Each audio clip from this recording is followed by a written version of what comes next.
As our college students are returning to school this January, I wanted to take a few minutes to talk about a very important topic that's often overlooked and misunderstood.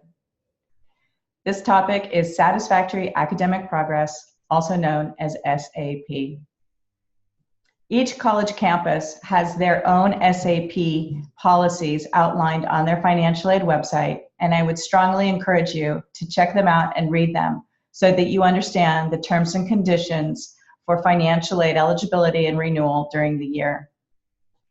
Typically, college campuses assess financial aid eligibility based on SAP at the end of the spring term, but often some campuses will also do it both in the fall and spring. So it's important to understand the time frame for which SAP is determined.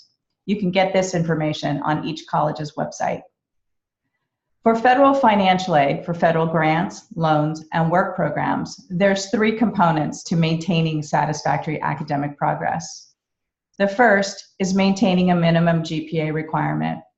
For the most part, this GPA is a 2.0, but you should really check with each college that you're looking at or currently attending to make sure that you understand what the GPA requirement is.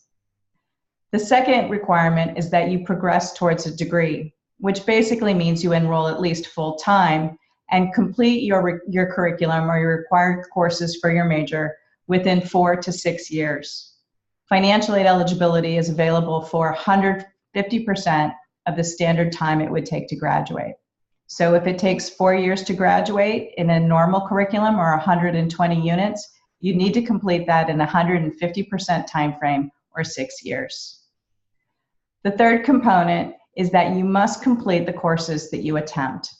The federal government does not want students term after term to take courses that they don't complete. This is preventing students from progressing towards a degree. You can see how closely they are tied together.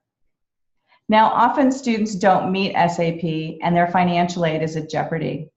Some colleges and universities will offer a probationary period and will notify students of their SAP status at the end of each spring term with a warning or an okay notice.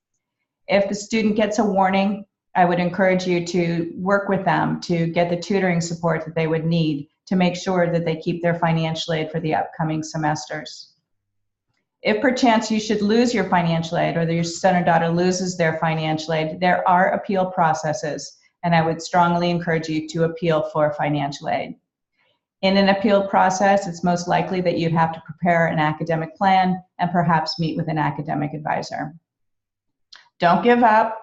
Students often have difficult first semesters and first years and will be great in the second year or third and fourth semester through graduation. So SAP is important to know. Check out SAP policies at the schools you're looking at or the school that your son or daughter is currently attending, and let's get them to graduate. All right, I hope this tip has been helpful.